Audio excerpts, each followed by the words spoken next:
Brilliance Audio presents All Good Gifts by Kathleen Morgan, performed by Terry Clark Linden.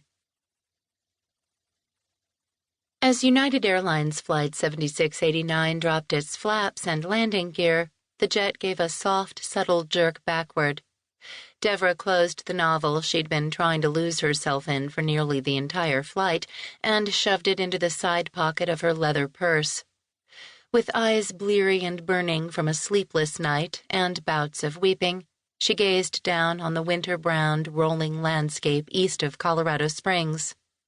In past flights home for her annual Christmas visit, this particular moment had always filled her with a heady anticipation. Soon the plane would land and she'd disembark to find her father, Logan MacKay, and sometimes even their housekeeper, Thelma McCune, waiting for her outside the security checkpoint. The broad smiles that would brighten their expressions when they first caught sight of her never failed to warm Devra's heart.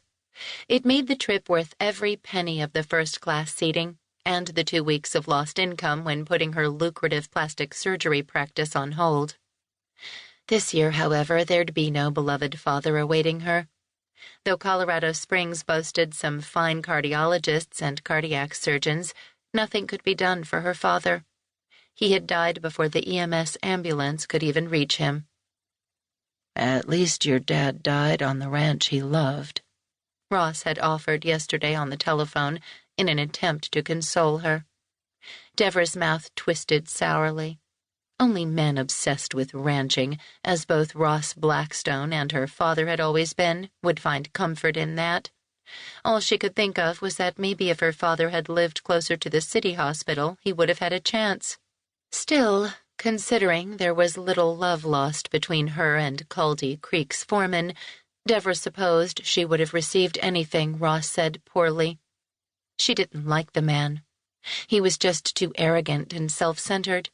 And he treated her, even now, 17 years after he had first sauntered onto Culdee Creek looking for a job, like some kid wet behind the ears.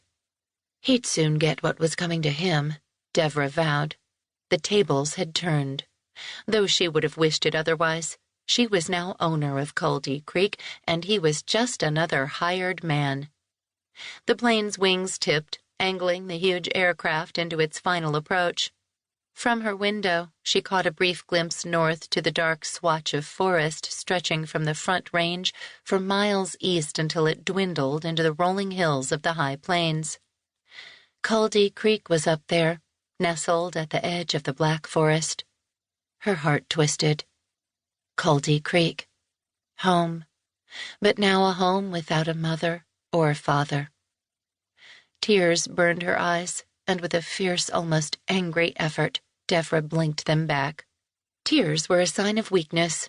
She had learned that all too well in the days of her medical training. And when it came to her pending encounter with Ross Blackstone, she didn't want to show any signs of weakness. For one final instant, Devra allowed her anger at him to flame hot and bright, then squelched that too. She'd deal with him later. What mattered now was her father, getting through his funeral, dealing with the cards and condolences, sorting through his possessions, and putting everything to right. One day at a time was all she could manage, and Ross Blackstone was hardly high up there on her list of priorities. The plane was rapidly losing altitude now. Devra focused on the ground rising up to meet them. She leaned back in her seat, tightened her safety belt an extra notch, and closed her eyes.